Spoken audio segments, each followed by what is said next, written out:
Hi guys! Welcome sa ating daily palmistry. Kayo ba ay palaging nananaginip at night o meron kayong recurring dream or constant dream at night?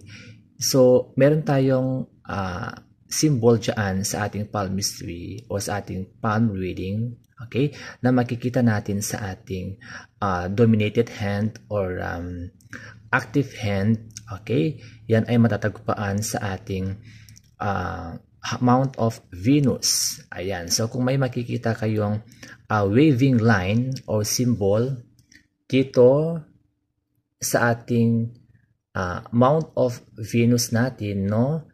Below ng ating thumb na waving line dyan, ibig sabihin, meron kayong recurring dreams or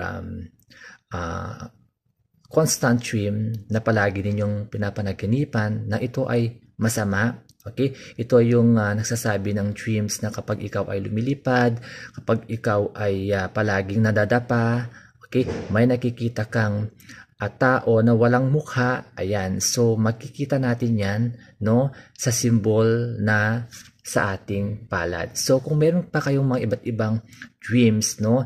Na recurring dreams, ayan. So, i-message nyo ako at titignan natin yung prediction sa inyong palad. Thanks so much guys for watching this video.